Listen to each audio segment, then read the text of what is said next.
자, 그런가 하면 요즘요, 이 사람의 넥타이가 주목을 받고 있다는데 누굴지 영상으로 만나보시고 이어가 보도록 하겠습니다. 비상계엄 해제 요구 결의안은 가결되었음을 선포합니다. 제적의원 3분의 2에 미치지 못했습니다. 따라서 이 안건에 대한 투표는 성립되지 않았음을 선포합니다. 이담 아나운서, 딱 봐도 지금 우원식 국회의장인데 지금 우원식 국회의장을 저희가 보여드린 이유가 뭐예요? 이게 넥타이랑 무슨 상관이 있다는 거예요? 우원식 국회의장이 메고 있던 넥타이에 대해서 좀 의미가 있다는 얘기가 나왔습니다. 아, 그래요? 우원식 의장이 저 넥타이를 멜 때요, 누군가에게 속으로 도와달라, 용기를 달라 이렇게 생각을 하면서 맨다고 해요. 양복집 사장님한테요? 아니 뭐 누구한테 하는 거예요? 의미가 굉장히 깊습니다. 일단 저 넥타이를 언제 맸냐면요. 네. 2017년 9월이었죠. 김명수 당시 대법원장 후보자 임명동의안 통과 당시에 이제 민주당 원내대표였죠. 네. 그때도 맸고요. 또 지난 4일 계엄 해제 요구안이 가결될 때, 또 지난 7일 대통령 1차 탄핵안 표결 당시에도 저 넥타이를 맸습니다. 저 넥타이는요, 우원식 의장의 정치적인 선배이자 스승인 고 김근태 전 민주통합당 상임고문의 유품이라고 합니다. 아, 그래요? 네, 그래서 우원식 의장은 항상 저 넥타이가 처음에는 넥타이가 저밖에 없는 줄 알았더니 그게 아니고 굉장히 의미가 깊은 거죠. 네. 뭔가 용기가 필요할 때, 힘이 필요할 때 저 연두색 넥타이를 맨다고 합니다. 야. 큰 결정을 해야 할 때 맨다고 하고요. 네. 그 일각에서는 연두색이잖아요. 그래서 특정 정당의 색깔과 좀 다르니까 일부러 그 오해받지 않기 위해서 저 색깔을 택한 거 아니냐라고 했는데, 아마도 용기를 얻기 위해, 힘을 얻기 위해 저 넥타이를 맨 것 같습니다. 네. 아, 넥타이를 멜 때마다 속으로 김근태 형님 꼭 도와주세요. 용기를 주세요. 사실 이제 전현평론가는 잘 아실 것 같아요. 사실 민평년계잖아요. 김근태에게 이른바 GT계 민평년 멤버들이었잖아요, 사실. 그렇습니다. 야권에서 김근태계 이른바 GT계의 주요 멤버 중에 한 명이 바로 우원식 국회의장입니다. 김근태 전 열린우리당 의장과도 아주 각별한 사이고 정치적 동지이자 선후배 관계라고도 볼 수 있습니다. 그래서 아마 본인이 정치적으로 중요한 결정을 하고 행보를 해야 될 때, 형님 저에게 용기를 좀 주세요라는 말과 함께 네. 정말 아껴놨던 김근태 전 의장의 유품이자 불신과도 같았던 넥타이를 매는 것으로서 그랬군요. 더 국회 의미를 높인 것으로 보이는데요. 네. 제가 오늘 SNS를 보니까 네. 김근태 전 의장님의 가족께서 아하. 생전대에 김근태 전 의장님이 저 초록색 넥타이를 메고 연두색 넥타이를 메고 환하게 웃는 모습의 사진을 봤는데, 사실 제가 기자 때 그분을 많이 취재했기 그래요, 때문에 네. 참 가슴이 더 뭉클해지기도 했습니다. 그랬겠네요.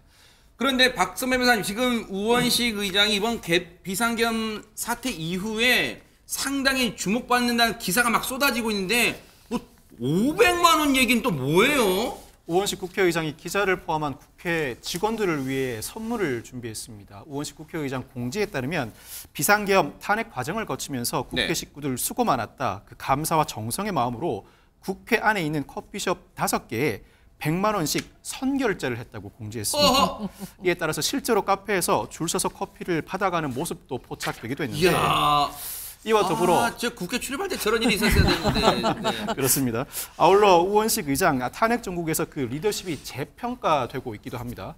지난 3일 그 비상계엄 선포 당시에 국회 담장을 넘어서서 계엄 해제 요구 결의안을 처리시키기도 했고, 국회 본청 집무실에 머물면서 사태 수습에 힘을 쏟는 모습이 상당히 주목받았습니다. 우 의장이 비상 사태 속에서 국회를 안정적으로 이끌었다는 평가가 부각되면서 여야 막론 차기 대권 후보로 거론되는 인물들을 제치고 신뢰도 조사에서 높은 수치를 기록하기도 했습니다.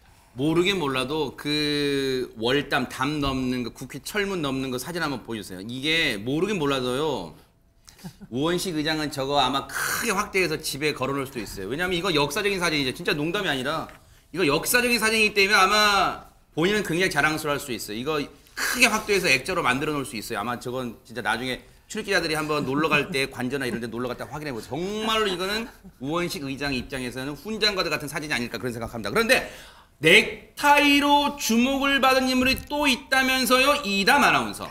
네, 바로 한동훈 전 국민의힘 대표입니다. 네? 한동훈 전 대표 같은 경우에도요, 뭔가 취임할 때 또 맸던 넥타이가 있는데 이게 언제 맸냐면요. 일단 2022년 5월에 법무부 장관 취임 당시에도 맸고요.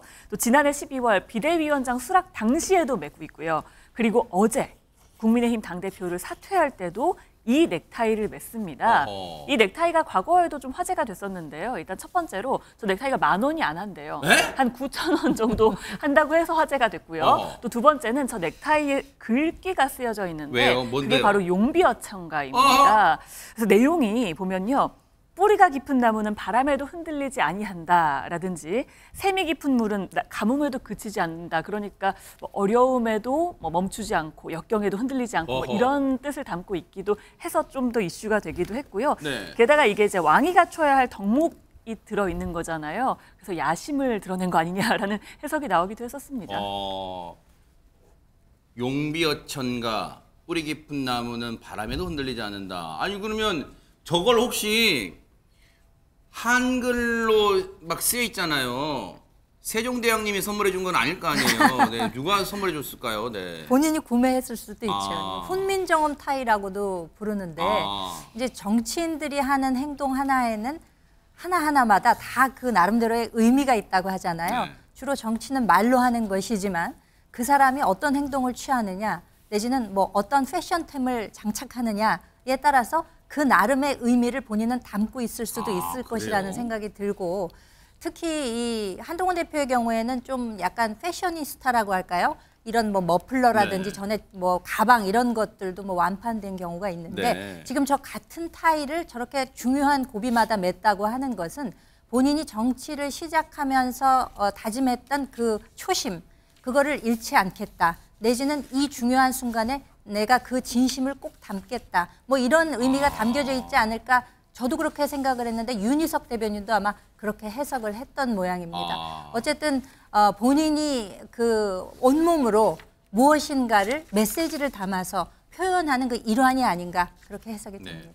사실 오늘 이제 많은 시청자분들이나 이제 이 신문 방송을 접하신 분들은 한동훈 전 대표가 오늘 그러니까 어제 사퇴하고 뭘 했을까 막 신문도 뒤져보고 방송도 뒤져보고 했을까 뭐 했지 했는데 어제 사퇴하고 이걸 했답니다.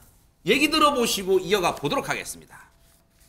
어제 혹시 한동훈 전 대표가 만찬했다던데 참석하셨어요, 의원님? 네, 어제 어쨌든 대표로서 마지막 떠나는 자리였고 그렇기 때문에 위로하는 그런 자리였어요. 한동훈 대표가 앞으로 정치적 미래가 있을 것 같습니까? 없을 것 같습니까? 어쨌든 우리 당의 다수의 강압적인 힘에 의해서 쫓겨난 그 대표이기 때문에 저는 국민들께서 다시 우리 당에 대해서 애정을 가진다면 저는 한동훈 대표를 다시 부르지 않을까 이런 생각을 조심스럽게 전망하고요. 예. 그러기 위해서는 국민의힘부터 저는 완전히 다시 시작하는 그런 자세로 임해야 된다 이런 생각을 합니다. 조경태 의원은 이제 이른바 친한동훈계 의원이 당내에 한 20명 안팎으로 이제 추산됐는데 그 중에 이제 제일 다선이었던 인물이에요. 조경태 의원이 전현평론가님, 물론 이제 상대 쪽이긴 합니다만 약간 의미심장한 얘기를 해서 물론 개인적 바람일 수는 있겠지만 끝부분 보니까 국민들께서 다시 국민의힘에 대해서 애정을 가진다면 한동훈 대표를 다시 부르지 않을까 이런 생각을 조심스럽게 전망하는데 어떤 대목에서 부른다는 얘기를 깔고 있을까요, 이게? 아마도 지금 보수당으로서는 대혼돈의 시기이고 뼛속부터 반성하고 다시 태어나야 된다라는 여론에 직면했습니다. 아마 그런 시국에 혹시 국민들이 한동훈 대표를 다시 불러주지 않을까라는 조경태 의원의 개인적 바람으로 보이는데요. 저는 좀 생각이 다릅니다. 네. 사실 한동훈 대표 그 넥타이 얘기하면서 법무부 장관 얘기했는데 바로 지금 윤석열 정부에서 법무부 장관이었습니다. 그리고 법무부 장관일 때 행보라든가 당대표를 맡은 이후의 행보가 국민의 통합과 보수의 재건보다는 오히려 야당을 공격하거나 오락가락한다라는 비판을 지속적으로 받아왔습니다. 물론 탄핵 과정에서 특히 계엄이 선포된 이후에 한동훈 대표가 계엄에 대해서 이것은 잘못된 것이라고 말한 부분에 대해서는 긍정 평가할 수 있지만 그 이후에 오락가락하는 행보라던가 특히 한덕수 총리와 본인이 마치 국정 운영에 나설 것처럼 하는 논란은 결코 자유로울 수 없는 부분이라고 생각이 됩니다. 결국 정치인의 리더십이라는 것은 위기의 순간에서 어떤 판단을 내리느냐, 국민들에게 어떤 자세를 보여주냐인데 상당 부분 실망스러운 부분도 많았기 때문에 앞으로 국민들이 어떻게 한동훈 전 대표를 평가할지 그 여론에 따라서 많이 행보가 달라질 것으로 보입니다. 김현주 대변인 얘기도 하나 드릴게요. 뭐냐면 한동훈 전 대표 정치에 입문해서 당대표가 된 지 146일 만에 물러났어요. 그런데 앞서 어제의 상황 영상 저희가 보여드렸지만 이른바 팬덤은 많아요. 여전해요, 팬덤은.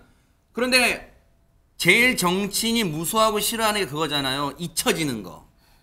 그럼 언제 다시 등장할 거라고 보세요? 글쎄요, 뭐 정치인이라면 누구나 잊혀지는 거 무서워하겠죠. 그런데 이제 지금 국민의힘의 상황이 녹록지 않은 것에 대해서는 많은 분들이 아마 알고 계실 거고 또 그 과정 중에서 어떻게 하면 이 보수 정당이 명맥을 유지하고 살아남아서 국민의 선택을 다시 받을 수 있을까에 대해서 굉장히 골몰하고 열심히 노력했던 것은 사실입니다. 그럼에도 불구하고 자당이 보유한 대통령이 탄핵 소추되는 이런 국면에서 본인이 이제 책임을 지고 네. 비대위 체제로 넘어가게 되는 마당에 본인이 당 대표직에서 뭐 쫓겨났다라고 이제 표현하는 분들도 계시는데 그럼에도 불구하고 한동훈 전 대표가 보수 정당에 있어서 중요한 자산임은 분명한 사실이라고 생각이 됩니다. 그건 뭐 팬덤까지를 포함해서 저는 그렇다고 보고요. 앞으로 국면이 어떻게 펼쳐질지 알 수는 없습니다만 본인이 판단을 하지 않겠습니까? 그 와중에 또 유권자 여러분들도 판단을 하실 겁니다. 그 판단과 판단이 만나는 그 지점 어디에선가 아마 다시 등장을 할 수도 있고 혹은 아닐 수도 있겠죠. 한번 네. 지켜보시면 될 것 같습니다. 그게 예전에 누가 말한 별의 순간이 올지는 모르겠어요. 한번 한동훈 전 대표의 다음 행보도 차분하게 지켜보도록 하겠습니다.